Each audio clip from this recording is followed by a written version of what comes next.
तो दोस्तों, स्वागत है आपका गुप्ता कोचिंग क्लासेस स्टेशन गली खेतासराय।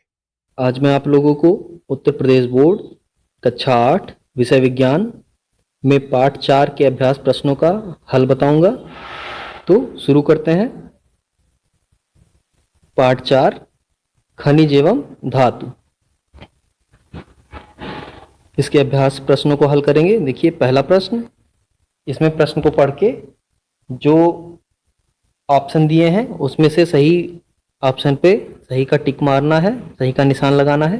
तो पहला प्रश्न पढ़ते हैं। पहले का निम्नलिखित वस्तुओं में कौन सी वस्तु संक्षारित हो सकती है। कौन सी वस्तु संक्षारित का मतलब जिसका क्षरण हो जाए। किस वस्तु का क्षरण होगा? लकड़ी का, लकड़ी के मेज का, तो लकड़ी का क्षरण नहीं होता, इसका ये गलत हो जाएगा। स्टील की कुर्सी, स्टील का भी क्षरण नहीं होता।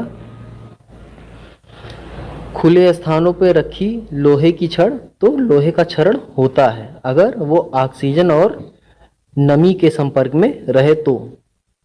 तेल लेपित लोहे की छड़, तो जिस पे ग्रीस या तेल लगा होता है जिन लोहों पे, उस पे क्षरण नहीं होता, उसका क्षरण नहीं होता। तो सा सही उत्तर है इसका। आगे देखते हैं। पहले का खा, बॉक्साइट किसका अयस्क है? तो किसका है? एल्युमिनियम का। बॉक्साइट से कौन सा पदार्थ निकलता है, कौन सा मेटल निकलता है? एल्युमिनियम प्राप्त होता है हमको। गा देखते हैं। इनमें से कौन सी सांद्रण की विधि नहीं है? तो कौन सी नहीं है इसमें? निस्तापन। ये विधि सांद्रण की नहीं है, बाकी सब सांद्रण की विधि है। अब प्रश्न नंबर 2 रिक्त स्थान की पूर्ति देखते हैं। पहला, सोडियम धातु को मिट्टी के तेल में डुबो कर रखा जाता है। ठीक है, कहाँ रखा जाता है? सोडियम धातु को मिट्टी के तेल में रखते हैं। अगला देखते हैं। जंग लगने के लिए ऑक्सीजन तथा नमी की आवश्यकता होती है या आवश्यक होते हैं। लोहे में जंग लगने के लिए ऑक्सीजन तथा नमी आवश्यक होते हैं। अगला देखते हैं। धातु से तार बनाने का गुण क्या कहलाता है? तन्यता कहलाता है। किसी धातु का अगर तार बनाते हैं हम या खींच के लंबा करते हैं, इसका मतलब वो तार जैसा बनेगा। तो जिन धातुओं में ये गुण होता है उसको तन्यता कहते हैं। जिन खनिजों से धातु का निष्कर्षण किया जाता है उन्हें अयस्क कहते हैं।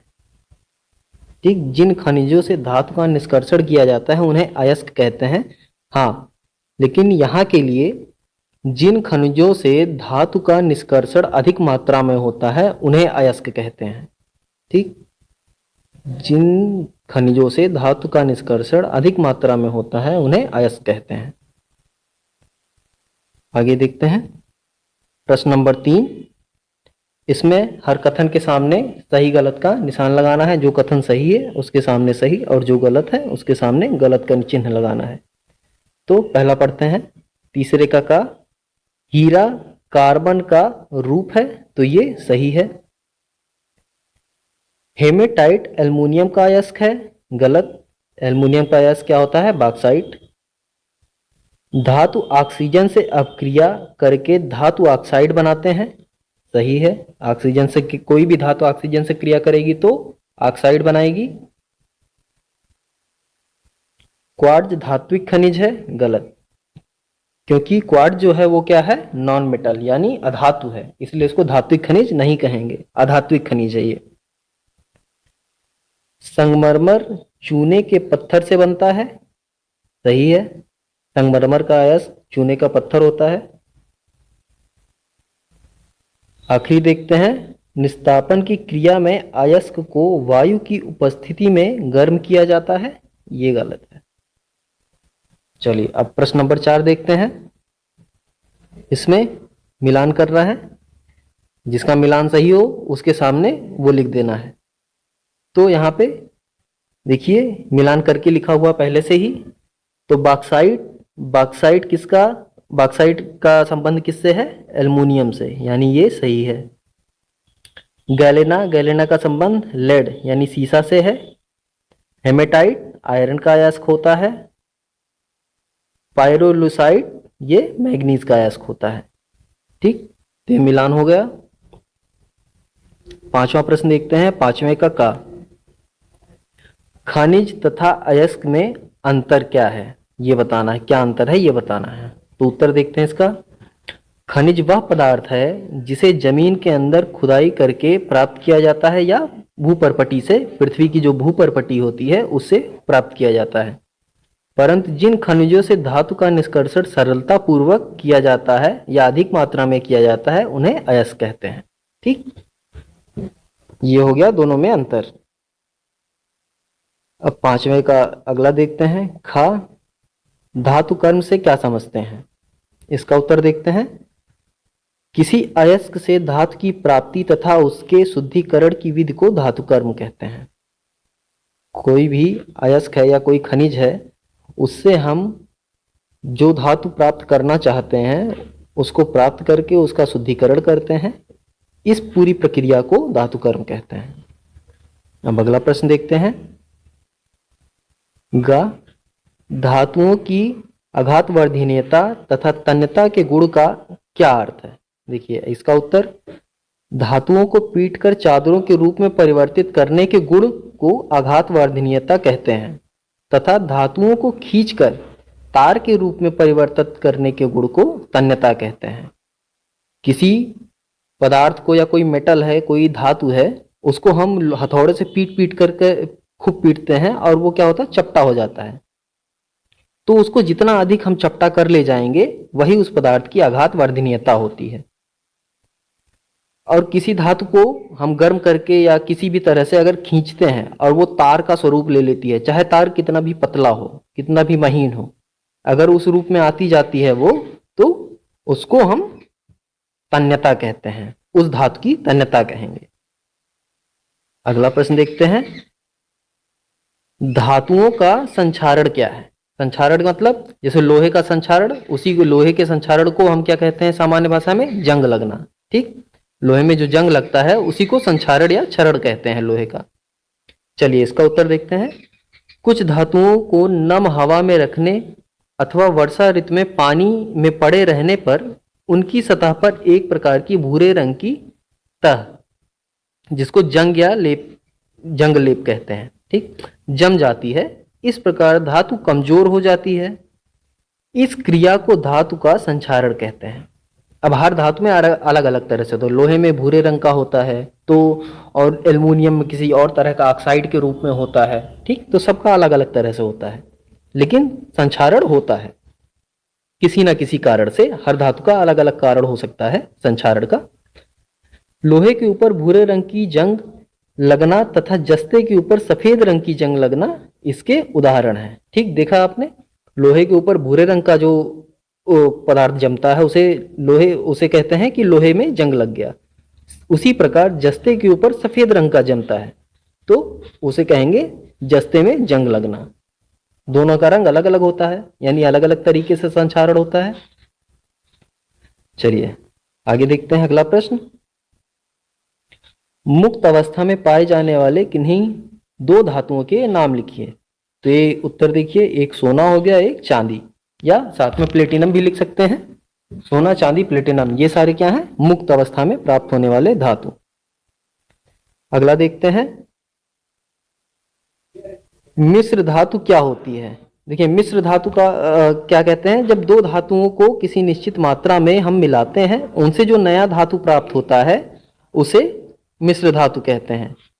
दो धातुओं को मिलाने पे जो यौगिक तैयार होता है उसी को मिश्र धातु कहते हैं या एलॉय मेटल कहते हैं। इसका उत्तर देखते हैं, दो या दो से अधिक धातुओं के सामांगी मिश्रण को मिश्र धातु कहते हैं। ये धातुओं को उनकी पिघली हुई अवस्था में मिलाने पर बनती है। यानी दो धातु हो गए, कोई भी दो धातु एक निश्चित मात्रा में हम एक गर्म करके दोनों को पिघला के आपस में मिला देते हैं तो यौगिक बन गया। वो यौगिक एक नए प्रकार का पदार्थ बनता है और उसी पदार्थ को मिश्र धातु कहते हैं या एलॉय कहते हैं। वो अपने जो होता है ना, जिन धातुओं को मिला के बनाया जाता है उनसे भिन्न होता है, इसीलिए इसको यौगिक या मिश्र धातु कहते हैं। अगला प्रश्न देखते हैं, खनिज तथा अयस्क में अंतर। देखिए ये तो ऊपर पढ़े हैं एक बार, खनिज क्या होता है, अयस्क क्या होता है, एक बार और देखते हैं यहाँ नीचे। जो पदार्थ पृथ्वी के धरातल से खोदकर निकाले जाते हैं या पृथ्वी की भूपर्पटी से प्राप्त किए जाते हैं उन्हें खनिज कहते हैं। उदाहरण में लोहा, अभ्रक, कोयला आदि। ठीक, अब अयस्क क्या होते हैं? ऐसे खनिज जिनसे धातु का निष्कर्षण अधिक मात्रा में, सरलता से एवं कम लागत में हो जाता है उन्हें अयस्क या ओर कहते हैं, ओर कहलाते हैं। जैसे बॉक्साइट हो गया, जिप्सम, कैलेमान। ठीक, ये सब अयस्क कहलाएंगे क्योंकि इनकी मात्रा अधिक होती है निष्कर्षण में। अगला प्रश्न देखते हैं, किसी एक द्रव धातु का नाम लिखिए। तो द्रव धातु क्या होता है? पारा। और अगर पूछा जाए किसी एक अधातु द्रव का नाम लिखिए तो ब्रोमीन लिखेंगे। ठीक, चलिए अगला प्रश्न, अब छठा देखते हैं। छठे का पहला प्रश्न, धातुओं की ऑक्सीजन से अपक्रिया को उदाहरण सहित स्पष्ट कीजिए। इसका उत्तर देखिए, धातु जब ऑक्सीजन से क्रिया करते हैं तो क्या बनाते हैं? ऑक्साइड, मेटल ऑक्साइड बनाएंगे। कोई भी धातु, कोई भी मेटल जब ऑक्सीजन से क्रिया करेगा तो वो उसका ऑक्साइड बनाएगा।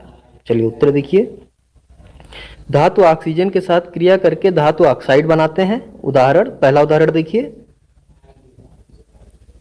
सोडियम कमरे के सामान्य ताप पर ऑक्सीजन से क्रिया करके सोडियम ऑक्साइड बनाता है। देखिए ये Na का मतलब सोडियम हो गया, O का मतलब ऑक्सीजन हो गया। अब सोडियम के बाईं तरफ देखिए 4 लिखा है। अब ये जो 4 लिखा है इसका मतलब सोडियम के 4 परमाणु हैं ये, और ऑक्सीजन के दाईं तरफ नीचे 2 लिखा है। इसका मतलब 2 ऑक्सीजन के परमाणु मिलके ऑक्सीजन का एक अणु बनाए हैं यहाँ पे। ठीक, तो ये दोनों जब आपस में क्रिया करेंगे तो क्या बनाएंगे? 2Na2O2, sorry 2Na2O, sodium oxide. ठीक, आगे देखेंगे दूसरा उदाहरण। यहाँ पे ये क्या बनाया इन्होंने? अपने धातु, जो सोडियम धातु है उसका ऑक्साइड बना है। ठीक, अब अगला देखते हैं, मैग्नीशियम का एक तार ऑक्सीजन की उपस्थिति में जलकर मैग्नीशियम ऑक्साइड, यानी मैग्नीशियम ऑक्साइड जो सफ़ेद पाउडर जैसा होता है वो बनता है। तो इसका जो रिएक्शन है वो क्या है? 2MgO2, ये मिलके क्या बने? MgO, 2MgO यानी मैग्नीशियम ऑक्साइड। ठीक, ये 2 उदाहरण आप लोगों ने देखा। अब अगला प्रश्न देखते हैं, धातु तथा अधातु की जल से क्रिया लिखिए। अब धातु और अधातु की जल से क्रिया होगी तो क्या होगा? देखिए, धातु जल से सामान्य ताप पर क्रिया करके, जो धातु जब जल से क्रिया करती है तो क्या निकालती है? H2 गैस निकालती है। अधातु जल से सामान्य ताप पर क्रिया नहीं करती। ठीक, अधातु यह है कोई क्रिया ही नहीं करती। अगला देखते हैं प्रश्न गा, लोहा, तांबा तथा सोने के अयस्क देश में कहाँ पाए जाते हैं? देखिए ये जब ये पाठ पढ़ा रहे थे वहाँ सारणी में लिखा था ना, क्या कहाँ पाया जाता है? देखिए वहीं से देख के हमको, या अगर हमने याद किया होगा तो ज़रूर हमको पता होगा। तो देखिए उसका उत्तर क्या है? लोहा जो है वो बिहार, उड़ीसा, मध्य प्रदेश, तमिलनाडु, कर्नाटक, छत्तीसगढ़, इन जगहों पे पाया जाता है हमारे देश में। और तांबा आंध्र प्रदेश, बिहार, राजस्थान, मध्य प्रदेश, इन जगहों पे पाया जाता है।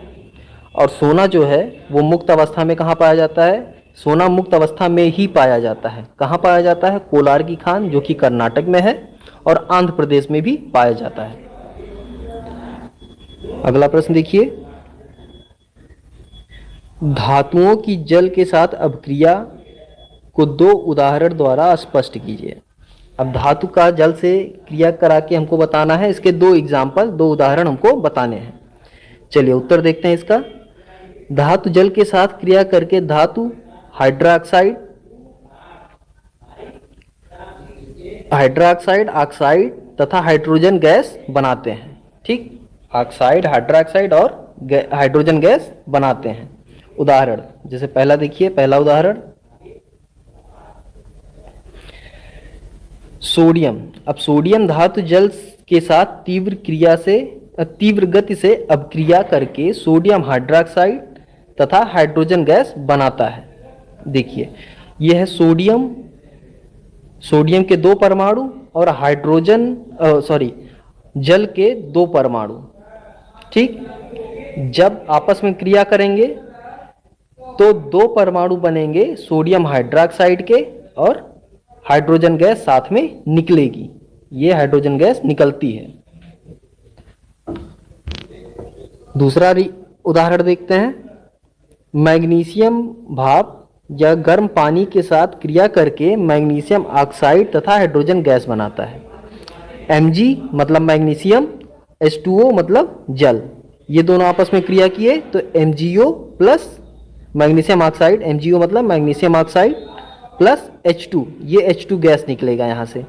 ठीक, ये इतनी चीजें बनेंगी। ये उदाहरण हो गए आपके। अब अगला प्रश्न देखते हैं।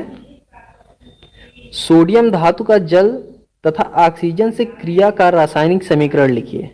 हमको सोडियम धातु का जो जल से के साथ क्रिया करता है उसका रासायनिक समीकरण लिख के बताना है। तो पहले ये बताइए क्या क्या बनता है। तो सोडियम धातु की जल के साथ क्रिया, सोडियम धातु जल के साथ तीव्र गति से अपक्रिया करके सोडियम हाइड्रोक्साइड तथा हाइड्रोजन गैस बनाता है। यहाँ देखिए अभी ऊपर वाले अपक्रिया में आपने देखा था 2 सोडियम के परमाणु, 2 जल के परमाणु आपस में क्रिया करते हैं तो 2 सोडियम हाइड्रोक्साइड के परमाणु और हाइड्रोजन गैस निकलती है। ठीक, अब आगे देखते हैं। देखिए अब ये तो जल के साथ क्रिया थी। अब जब कोई धातु ऑक्सीजन के साथ क्रिया करेगा तो क्या बनाएगा, धातु का ऑक्साइड बनेगा। तो अब जैसे मान लीजिए सोडियम धातु है, सोडियम धातु जब ऑक्सीजन के साथ क्रिया करेगा तो क्या होगा, सोडियम धातु कमरे के सामान्य ताप पर ऑक्सीजन से क्रिया करके सोडियम ऑक्साइड बनाता है। देखिए सोडियम के 4 परमाणु और ऑक्सीजन जब आपस में मिलते हैं तो ये मेटल ऑक्साइड बनता है। ठीक, जो सोडियम मेटल है तो सोडियम ऑक्साइड बनेगा, सोडियम का ऑक्साइड बनेगा। आगे देखते हैं अगला प्रश्न। धातु तथा अधातु में अंतर स्पष्ट कीजिए।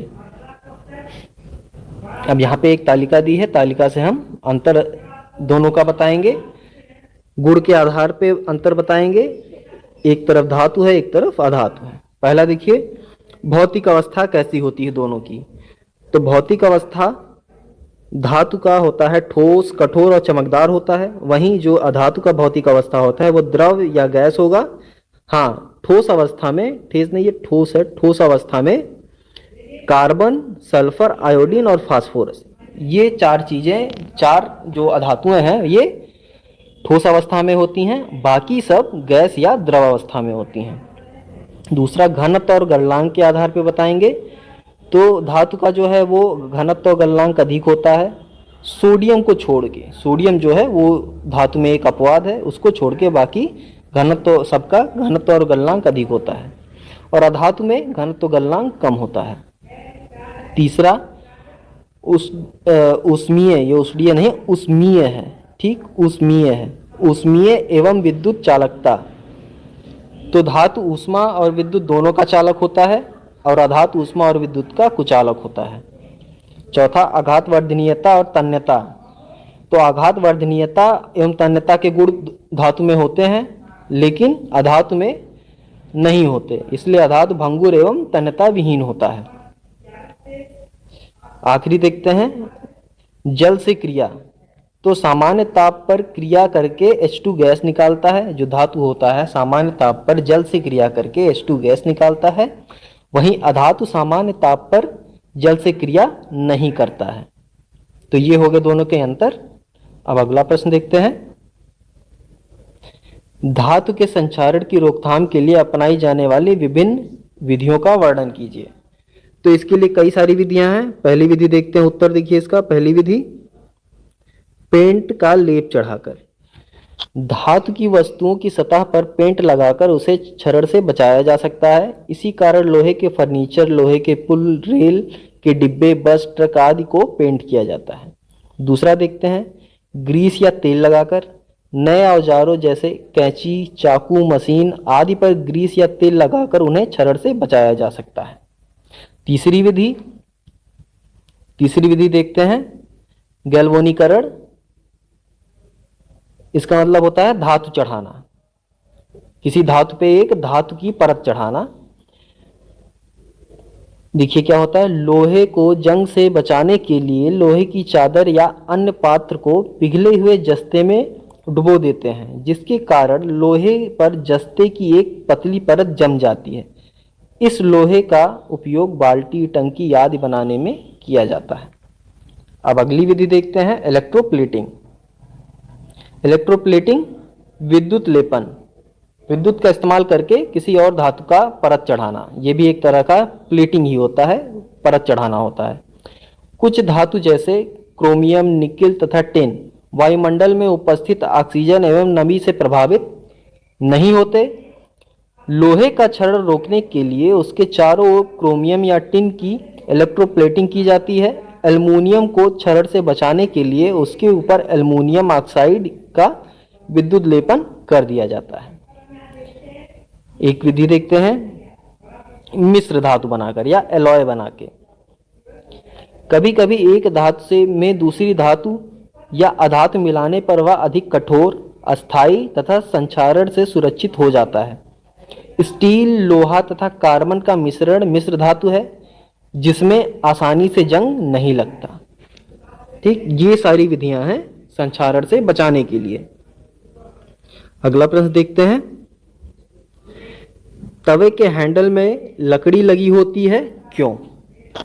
देखिए कारण क्या होता है, लकड़ी ताप का कुचालक होता है या ऊष्मा का कुचालक होता है। इसके पकड़ने से हाथ नहीं जलता, इसलिए तवे की हैंडल में लकड़ी लगी होती है। या एक चीज़ और देखा होगा आपने, जो फ्राई पैन होता है जिसमें चाय वाय बनाते हैं, उसमें बैकेलाइट नाम का एक प्लास्टिक लगा होता है। ठीक, वो भी क्या होता है, ऊष्मा का कुचालक होता है। तो लकड़ी और बैकेलाइट जो प्लास्टिक होते हैं वो ऊष्मा के कुचालक होते हैं। अगर हमारा वीडियो अच्छा लगा हो तो प्लीज़ वीडियो को लाइक करें, चैनल को सब्सक्राइब करें और दोस्तों को शेयर करें। हमारा वीडियो देखने के लिए आप सभी का बहुत बहुत धन्यवाद।